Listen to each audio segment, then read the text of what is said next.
28ஆம் தேதி ஆகஸ்ட் மாதம் 2014ஆம் ஆண்டு இந்த சிறப்பான நாளிலே உங்களை இந்த சக்தி கழகத்திலே சந்திப்பதிலே மிக்க மகிழ்ச்சி. இன்று நம்முடன் பணியாற்றக்கூடிய மயூரனுடைய திருமண நாள். இன்றைய தினம் அவருக்கான வாழ்த்துக்களை நாங்கள் தெரிவித்துக் கொள்கின்றோம். மயூரன் மாதங்கி தம்பதியினர் நீடுடி வாழ வாழ்த்துக்கள். ஏனென்றால் பிரஸ் ரிலீஸின் மூலமாக தொடர்ந்து உங்களுக்கு பல கருத்துக்களை பகிர்ந்தவர் அவர். அதே தருணம் செய்தி அறையிலிருந்து எங்களுடன் இந்த நிகழ்ச்சியில் இணைந்து கொள்கின்றார் கோகுல்நாத். வணக்கம் கோகுல்நாத்.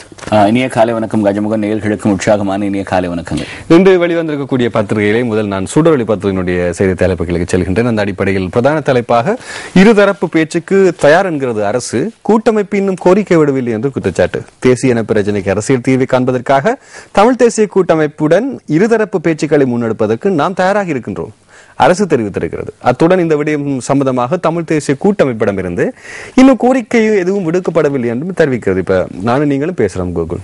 நீங்க சொல்ல வரதுக்கு முதல் ஒரு சின்ன விஷயம், இப்ப நான் தயாரா இருக்கிறேன், அப்ப நான் தானே உங்களுக்கு சொல்லணும் நான் தயாரா இருக்கிறேன், பேசலாம் சொல்லுங்க.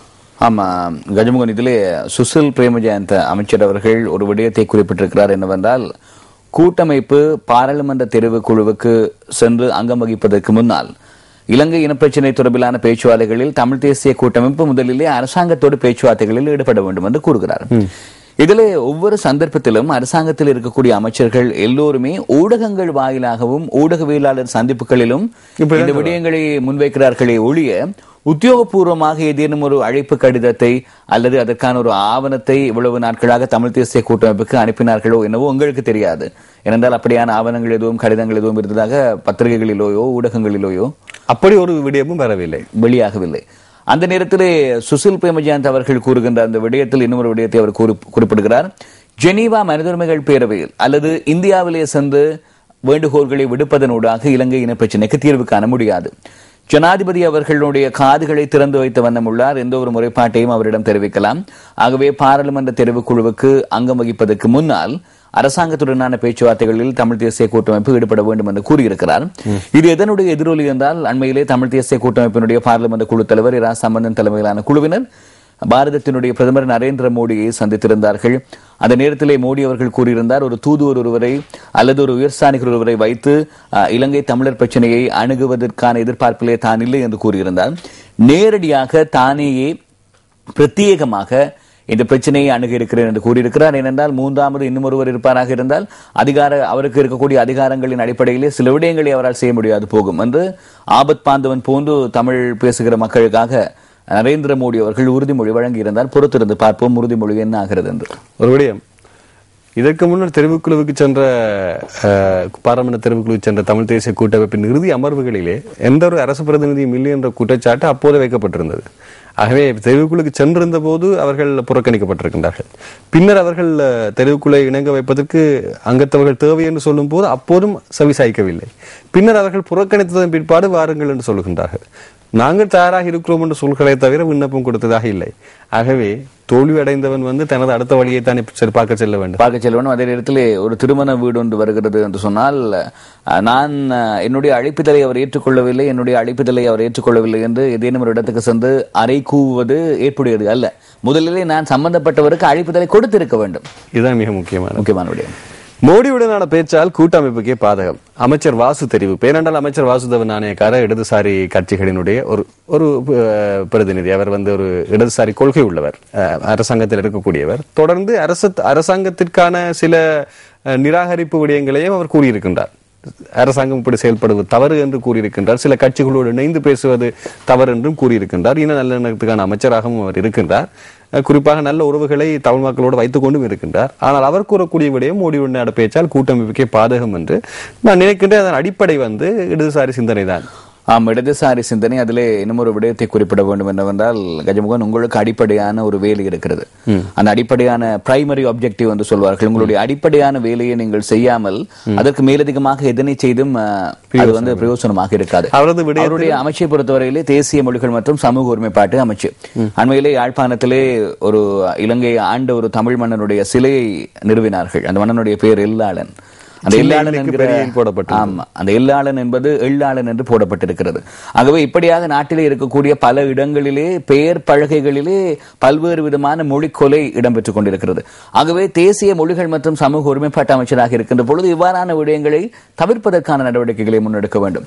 யாழ் மாவட்டத்திலே அதில் கவலைக்கிடமான விடயம் என்னவென்றால் யாழ் மாநகர சபை தான் அந்த சிலையை நிறுவதற்கு முன்னணியாக திகழ்ந்தது.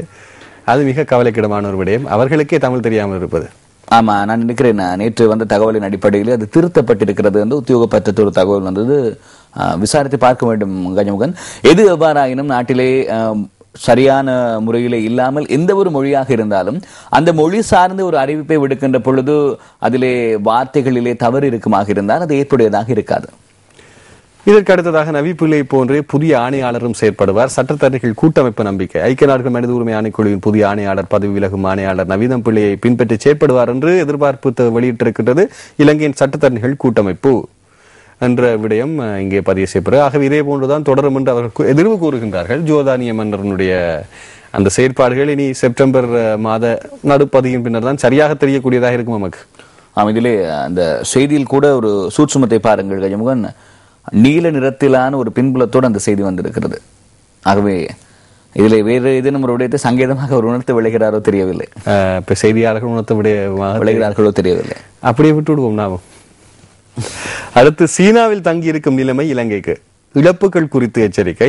இலங்கை சீனாவிடம் இருந்து அதிக அளவு நிதியுதவிகளை பெறுவதால் அந்த நாட்டில் தங்கியிருக்க வேண்டிய நிலை உருவாக்கி வருகிறது என்று எச்சரிக்கை விடுக்கப்பட்டது. தங்கி வாழும் நிலை உருவாக்கப்பட்டிருக்கின்றதை நாங்கள் போடலாம். ஆமா, அண்மையிலே ஒரு விவாத போட்டிக்கு நடுவராக சென்றிருந்த பொழுது ஒரு விவாதி ஒரு விடயத்தை முன்வைத்திருந்தார். இன்னும் ஒரு சொற்ப நாட்களிலே நாங்கள் காலிமுகத்திடலுக்கு செல்வதாக இருந்தாலும் கூட சீன தேசத்திடம் விசா எடுத்து தான் செல்ல வேண்டிய ஒரு நிலை உருவாகும் என்று அவர் கூறியிருந்தார். ஆகவே காலிமுகத்திடலை பார்க்கின்ற பொழுது அதனை வெளிப்படுத்துவது போன்ற ஆயத்தங்கள் முன்னெடுக்கப்பட்டு வருகின்றன. அதிகமாக சீன பிரஜைகள் சஞ்சரிக்கின்ற ஒரு இடமாகத்தான் கொழும்பு காலிமுகத்திடல் இருக்கிறது. இன்னொரு விடயம் சொல்ல, நீங்கள் தமிழ் கொலை பற்றி பேசுகின்றீர்கள். எதிர்காலத்திலே சீன மொழி படிப்பதற்கான ஆயத்தங்களை செய்வதுதான் சிறப்பு நினைக்கிறேன். இப்பொழுதே தாய்மார் மண்டரின் மொழி படிப்பதற்கு தங்களுடைய பிள்ளைகளை தயார்படுத்துவது பொருத்தமாக. அதுல இன்னொரு விடயம், தாய்மார் கொஞ்சம் பெருமிதம் அடையாமல் உலகத்தில் அதிகப்படியாக பேசுகின்ற மண்டரின் என்பதும் சொல்லலாம். உயர் பாதுகாப்பு வலயங்களின் படங்களை வைத்திருந்த இந்தியர் இருவர் கொழும்பில் கைது என்கின்ற செய்தி இருக்கின்றது. அவர்கள் தெரிந்தெடுத்தார்களா தெரியாமல் எடுத்தார்களா என்று விசாரணை பின்னர் நாளை தெரிய வரும். இதேனும் ரோ உளவாளிகளா என்கிற ஒரு சந்தேகம் கூட இருக்கிறது. இல்லாட்டி காட்சிகளை கண்டு மயங்கி அதை பதிவு செய்தார்களா? நாடாளுமன்றத்தை பார்க்கின்ற பொழுதோ பிரதமர் அலுவலகத்தை பார்க்கின்ற பொழுதோ மயங்குவதற்கு ஏதேனும் இருப்பது போன்று தெரியவில்லை கஜ்மோகன். அதனை விட எத்தனையோ அழகான பிரதேசங்கள் பாரதத்தில் இருக்கிறது.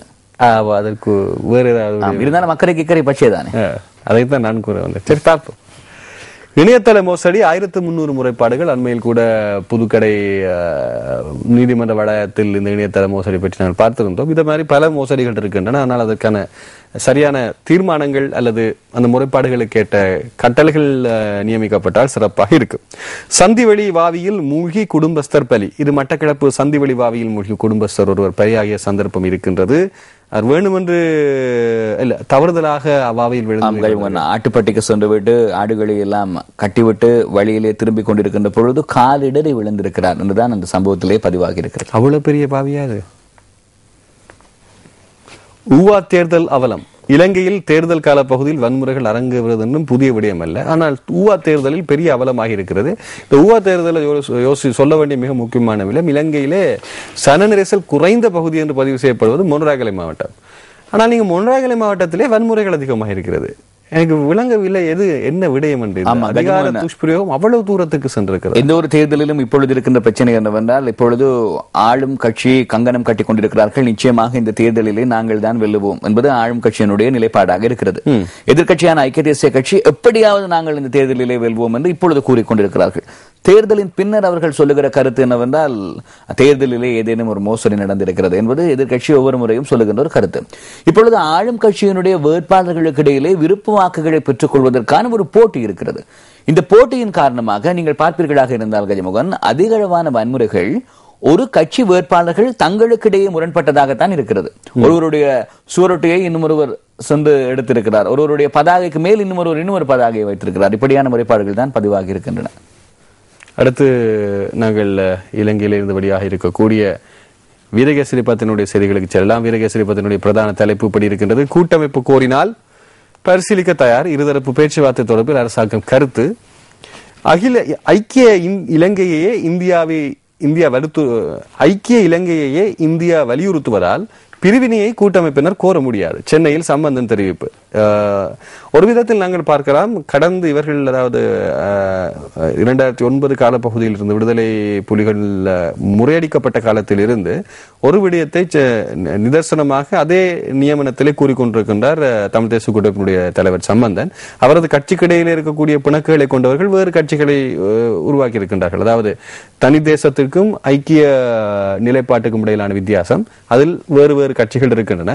ஆனால் சம்பந்தம் தெரிவிக்கக்கூடிய கருத்து ஐக்கிய இலங்கைக்குள் தான் தீர்வு என்று. ஆனால் அதை அவர் துணிவுடன் போய் சென்னையிலும் கூட வலியுறுத்தி இருக்கின்றார்.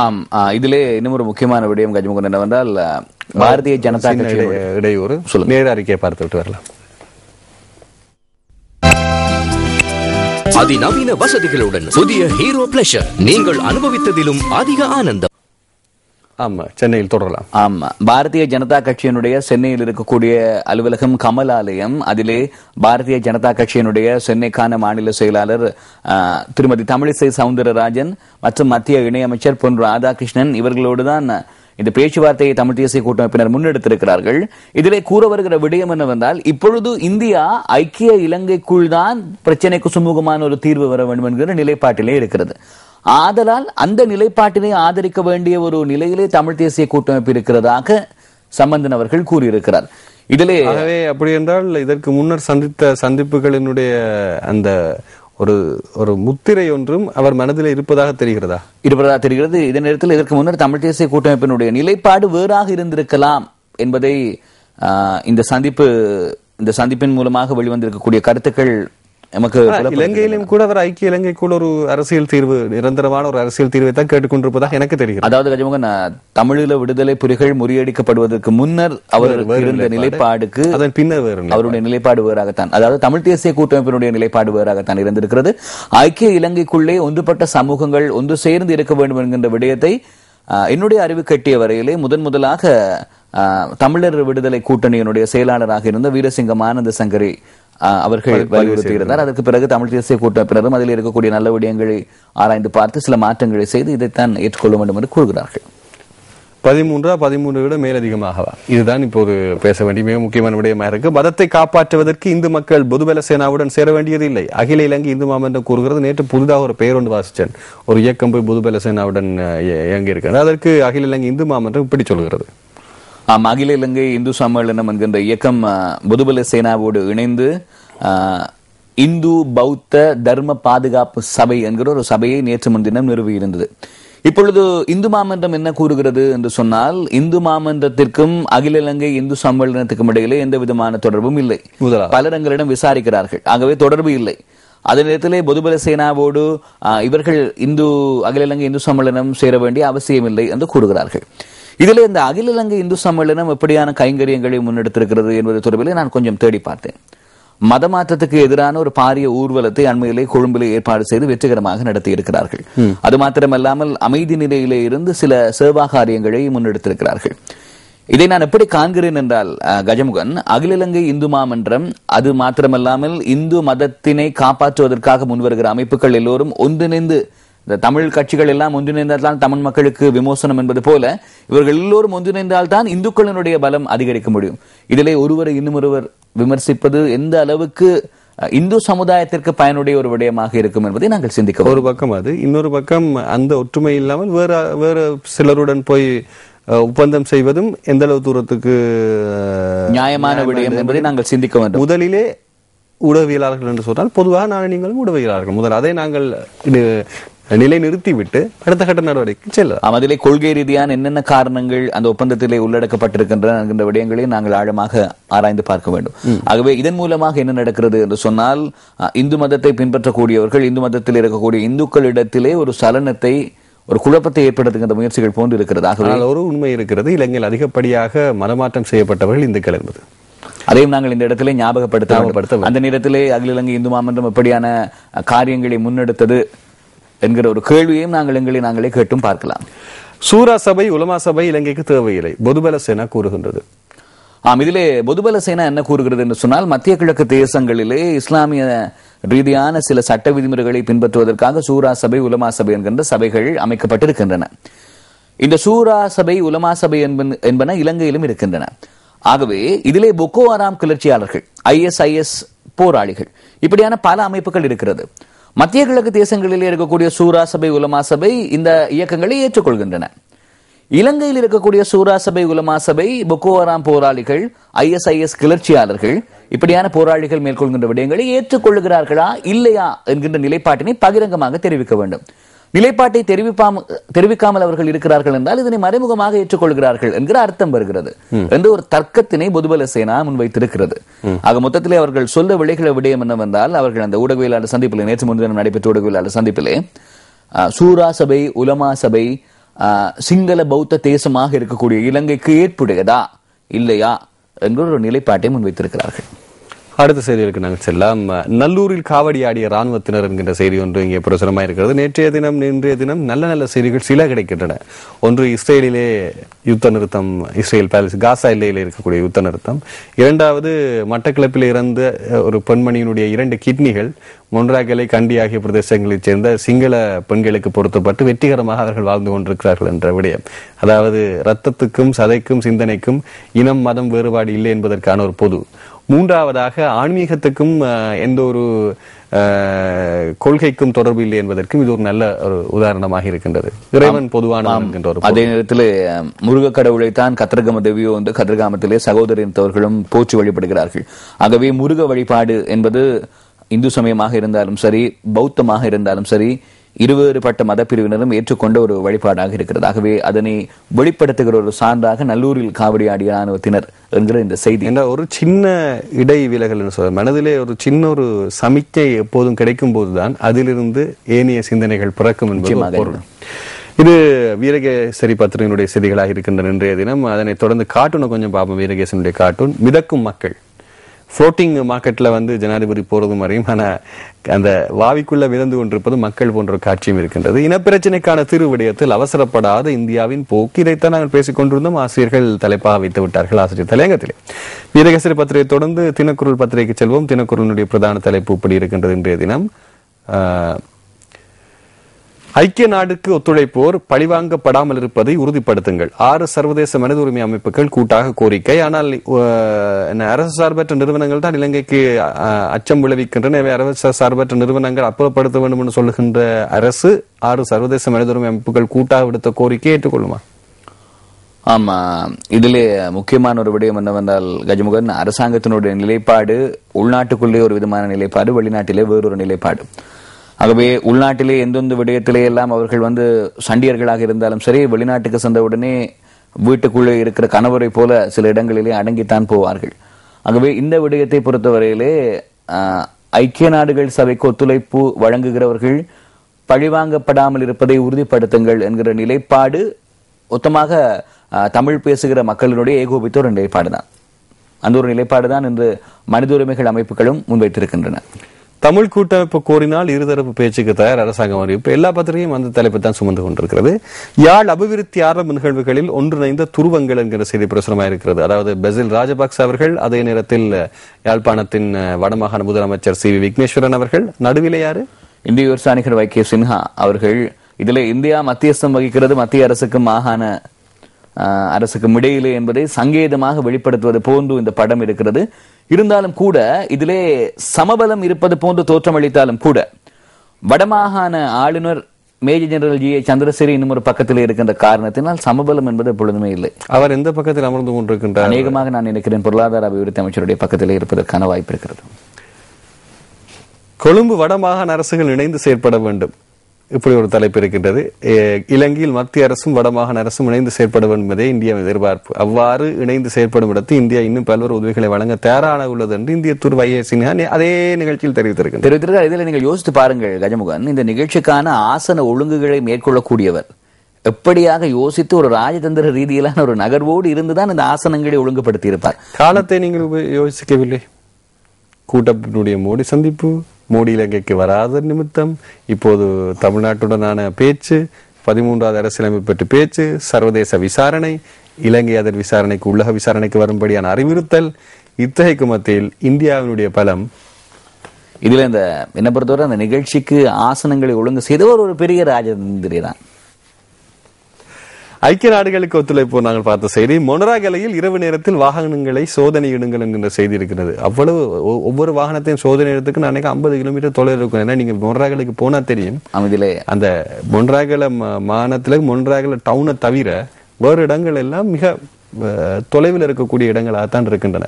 புத்தலையா எடுத்துக்கொள்ளலாம், வெள்ளவாயாவா எடுத்துக்கொள்ளலாம், அப்படி இல்லாவிட்டா மற்ற பக்கத்துல நீங்க பாத்தீங்கன்னு சொன்னா சீம்பலாண்டு. இது இவ்வளவு வரை இருக்கக்கூடிய அந்த எல்லைகளை நீங்க எடுத்தீங்கன்னு சொன்னா ஒவ்வொன்றும் மிக என்ன சொல்வது, சன நெருக்கடி மிக குறைவு. ஒரு வீட்டுக்கு இன்னொரு வீட்டுக்கு பெரிய தொலைவு இருக்கிறது. ஆனா அங்கே இவ்வளவு தூரம் வாகனங்களை சோதனையிடக்கூடிய அளவிலே இருக்கு. அப்படி என்றால் இந்த தேர்தல் மூலமாக கிடைக்கக்கூடிய வரப்பிரசாதங்களுடைய அந்த ஊழல் எவ்வளவு தூரம் இந்த தேர்தல் வேட்பாளர்களுக்கு மனதில் இருக்கிறது என்பதை ஊகித்துக் கொள்ளுங்கள். ஆகவே இந்த தேர்தல் முறைமை சரியான ஒரு கேள்வி வருகிறது. ஆமா, அதே நேரத்தில் கஜமுகன், மொனராகலையில் இப்பொழுது இருக்கிற பிரச்சனை என்னவென்றால் மொனராகலினுடைய பல்வேறு பகுதிகளிலும் வறட்சியினால் மக்கள் பாதிக்கப்பட்டிருக்கிறார். அந்நியே இல்லை. அது மாத்திரமல்லாமல் புலனறுவையில் இருக்கின்ற மக்களும் வறட்சியினால் பாதிக்கப்பட்டிருக்கிறார்கள். ஆகவே வறட்சியினால் பாதிக்கப்பட்ட மக்களுக்கு ஆபத் பாந்தவனாக உதவிக்கரம் நீட்டுவது யார் என்று மக்கள் பார்த்துக் கொண்டிருக்கிறார்கள். இந்த நேரத்திலே நான் நினைக்கிறேன், மொனராகல மக்களுக்கு ஒரு தேர்தல் கூட ஏற்புடையதா சந்தேகம் கூட இருக்கிறது. அதுக்குள்ள இப்படி ஒரு சண்டை குறிப்பாக வேட்பாளர்கள் மத்தியில். மகாகவி பாரதியினுடைய ஒரு கவிதை இருக்கிறது, இனி ஒரு விதி செய்வோம், அதை என்னாலும் காத்திடுவோம், தனி ஒரு மனிதனுக்கு உணவில்லை எனில் இவ்ஜகத்தினை அழித்திடுவோம் என்று கூறுகிறார். ஆகவே மொனராகரையிலே பசித்த வயிறுகள் எத்தனையோ இருக்கின்ற பொழுது ஒரு தேர்தலை நடத்துவது என்பது எந்த அளவு ஏற்புடையது? காட்டுமுராண்டித்தனம்.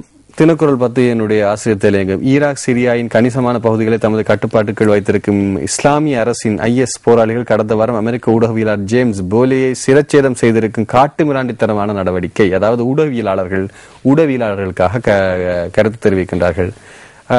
நாமும் துணிவோடு ஊடகவியலாளர்களுடைய கண்டனம் தெரிவிக்கின்றோம்.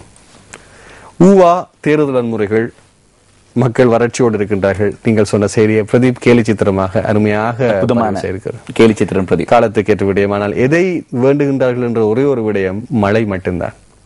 நமக்கு தேர்தல் அல்ல என்பதை அது சிறப்பாக காண்பிக்கிறது. தினகரன் பத்திரிகையுடைய செய்திகளுக்கு நாங்கள் செல்லலாம்.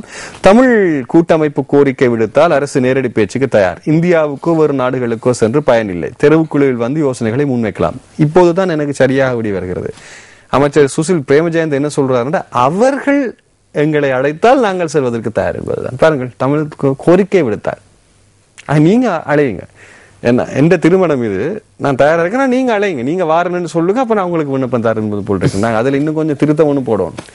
முல்லை கோப்பா புலவு பகுதியில் 245 ஏக்கர் வயல்காணிகளில் நெற்செய்கைக்கு அனுமதி என்கிற செய்தி பிரசுரமாக இருக்கிறது. அண்மை காலமாக ராணுவ கட்டுப்பாட்டு இருக்கக்கூடிய இடங்கள், குறிப்பாக இந்த பயிர்ச்செய்கைக்கு கொடுக்கப்படவில்லை என்ற குற்றச்சாட்டுக்கான ஒரு பதிலாய் முல்லைத்தீவில கோப்பா புலவு மக்கள் பகுதியில் 245 ஏக்கர் வயல்காணிகளில் நெற்செய்கைக்கு மக்களுக்கு அனுமதி வழங்கப்பட்டிருக்கும் செய்தி. இதில் இன்னொரு விடயம் என்னவென்றால், முல்லைத்தீவு கிளிநொச்சி மாவட்டத்தினுடைய பல பகுதிகளில் தொடர்ச்சியாக வறட்சி நிலவுகிறது. வறட்சி நிலவுகிற நிலையிலே அனுமதி கொடுத்திருக்கிறார்கள் நெற்செய்கைக்கு. அது ஏற்புடையதான் ஒரு கேள்வி இருக்கிறது. வடக்கு கிழக்கில் கன்னி வெடிகள் அகற்றும் பணிகள் 98% பூர்த்தி, 80 சதுர கிலோமீட்டர் பிரதேசமே மிச்சம் என்கிற செய்தி இருக்கின்றது. ஆகவே முகமாலை பகுதியிலே தான் அதிகமாக இந்த செயற்பாடுகள் இடம்பெற்றிருந்தன. ஆகவே அதற்கு ஒரு முடிவு வந்திருப்பது போல் தெரிகிறது. உரிய நேரத்தில் போலீஸ் செயற்பட்டிருந்தால் மோதல் சம்பவத்தை தடுத்திருக்கலாம். படல்கும்புரவில் JVPக்கு மாத்திரமல்ல, ஐக்கிய மக்கள் சுதந்திர முன்னணி ஆதரவாளருக்கும் சொத்துக்களுக்கும் சேதம்.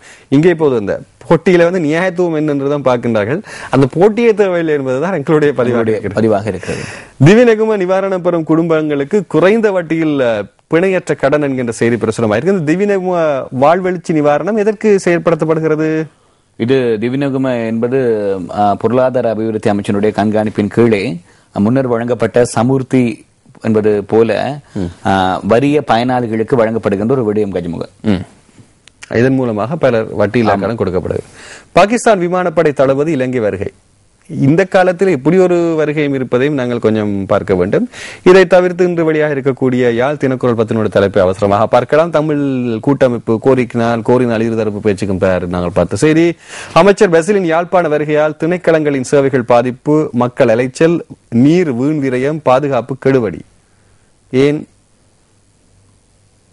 சர்வதேச மைதான விமானிக்கும் அடிக்கல் நாட்டம், புனரமைக்கப்பட்ட அச்சுவேலி கைத்தொழில் போட்டி திறந்து வைப்பதற்காக பல அபிவிருத்தி திட்டங்களை மக்களிடம் கையளிக்கின்ற நிகழ்வுகள் நேற்று நடைபெற்ற காரணத்தினால் அங்கே இருக்கக்கூடிய மக்களுடைய இயல்பு வாழ்க்கை பாதிக்கப்பட்டது என்பதை இந்த செய்தியாக அவர் போட்டிருக்கிறார். அவசர சேவைகளிலிருந்தும் சுகாதார சேவையினர் விலகல், பணி பைசரிப்பு தொடர்கிறது. நேற்றைய தினம் ஞாபகப்படுத்தினேன், சுகாதார சேவைக்கான அதிஉயர் விருதுகள் எல்லாம் நமது சுகாதார அமைச்சருக்கு தான் கிடைத்திருக்கின்றன. ஆனால் கடந்த 4 வருடங்களாக பணி பைசரிப்பு அதிகமாக பதிவு செய்யப்பட்ட இலங்கையில்தான் சுகாதாரத்துறையும் இலங்கையில் தான் இருக்கின்றது. பஸ் நிலையத்தில் கன்னத்தில் அறையப்பட்ட இளைஞனின் காதுகள் பாதிப்பு, யுவதி கைது, நான் எதிர்கொண்ட அவமானத்துக்கு குரல் கொடுக்க யாரும் இல்லை. யுவதி, எனது மனைவி என்னை விட்டு பிரியும் நிலைக்கு வந்துள்ளார். இளைஞன், இது அதிகமாக பேசக்கூடிய விடயம், அதை நாங்கள் மக்களிடமே விட்டு விடலாம். நிச்சயமாக வாழைச்சேனையில் 102 எருமை மாடுகளை கடத்தும் முயற்சி, பொதுமக்களால் முறியடிப்பு. வாழ்த்துக்கள். இது குறிப்பாக நான் நினைக்கின்றேன், இந்த இந்துத்துவ பௌத்த கட்சிகள் ஒன்று திரண்டு பேசுகின்ற ஒரே விடயம் இதாத்தான் இருக்கின்றது. ஆனால் அது பொதுமக்களினுடைய செயற்பாட்டால் அது முறியடிக்கப்பட்டிருக்கிறதாக இருக்கின்றது. ஒரு முறைப்பாடு தொடர்பிலான விசாரணைகளின் போது 22 மோட்டார் சைக்கிள்கள் திருடப்பட்டமை அம்பலம். கைதாகி 2 தொடர்பான விசாரணை மீரிகம்ப போலீசாரால் தீவிரமாக மேற்கொள்ளப்பட்டுக் கொண்டிருப்பதாக இருக்கின்றது. நெஞ்சில் 3 அடி ஊடுருவிய மரக்கிளை டாக்டர்கள் அகற்றப்பட்டது என்கிற செய்தி பிரசுரமாக இருக்கின்றது. நான் ஒவ்வொரு நாளும் ஒரு செய்தியை நான் நிறைவு செய்தியாக கொடுப்பதற்கு ஆவல் பட்டிருக்கின்றேன். காரணம், ஏதாவது ஒரு தேவை. நேற்றைய தினம் நான் காசா யுத்த நிறுத்தத்தை கொடுத்திருந்தேன். என்னை பொறுத்த மட்டில் நீங்கள் உங்களுடைய விடயம் தீவிரமாக ஒரு விடயத்தை பெற்றுக்கொள்ள வேண்டும் என்ற போராட்டம், என்னுடைய விடயம் சகலவற்றையும் துறந்துவிட்டு மனிதாயமானத்துக்கு ஓட வேண்டும் என்ற போராட்டம். இரண்டும் இங்கே ஒரு நிலையில் தான் இருக்கும். மனிதாயமானமாக விடயங்கள் திறக்கப்படுமாக இருந்தால் அந்த விடயத்துக்கு ஒரு சின்ன முன்னுரிமை. நிச்சயமாக நல்லூரில் காவடி ஆடிய இராணுவத்தினருடைய புகைப்படத்தை இன்றைய செய்தியின் மக்கள் கொஞ்சம் சிந்திக்கக்கூடிய செய்தியாக நாங்கள் வழங்குகிறோம். ஆமா கஜமுகன், அதே நேரத்தில் இன்னும் ஒரு விடயத்தை இறுதியாக குறிப்பிட வேண்டும். இதுவும் ஒரு நிமிடத்தை எடுத்துக்கொள்ளலாம் என்று கூட நினைக்கிறேன் நான். அதற்காக முன்னதாக புறநறுவையிலே அண்மையிலே நிலவிய வறட்சியினால் பெருமளவான மக்கள் பாதிக்கப்பட்டிருக்கிறார்கள். சுமார் 2 லட்சத்துக்கும் மேற்பட்ட மக்கள். நாட்டினுடைய 14 மாவட்டங்களிலே தொடர்ச்சியாக வறட்சி நிலவுகிறது. வாடிய பயிரை கண்ட போது எல்லாம் வாடினேன் என்கின்ற ராமலிங்க வள்ளலாரின் பொன்மொழிக்கு இணங்க கடந்த காலங்களிலே வரையறுக்கப்பட்ட கேபிட்டல் மகாராஜா நிறுவனம் மக்கள் இயற்கை ஊழி கூத்தாடி ஒவ்வொரு சந்தர்ப்பங்களிலும் பாதிக்கப்பட்ட மக்களுக்கு உதவி செய்திருக்கிறது. அதன் அடிப்படையிலே புலனறுவ முனராகலை மாவட்டங்களை நோக்கியும் அவர்களுக்கு சிரச சக்தி நிவாரண பயணத்தை முன்னெடுப்பதற்கான ஏற்பாடுகளை கேபிட்டல் மகாராஜா நிறுவனம் முன்னெடுத்திருக்கிறது.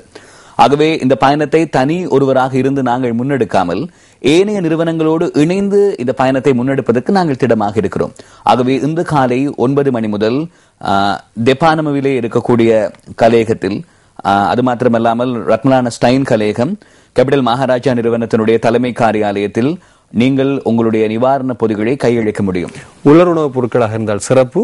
அதை தவிர பால்மா சிறுவர்களுக்கான விடயமாக இருந்தாலும் சிறப்பு.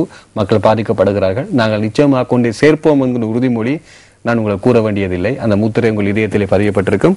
இணைந்து கொள்ளுங்கள். உங்கள் கரத்தோடு எங்கள் கரம் பலமாகட்டும். நிறைவு செய்கின்றோம். நன்றி, வணக்கம்.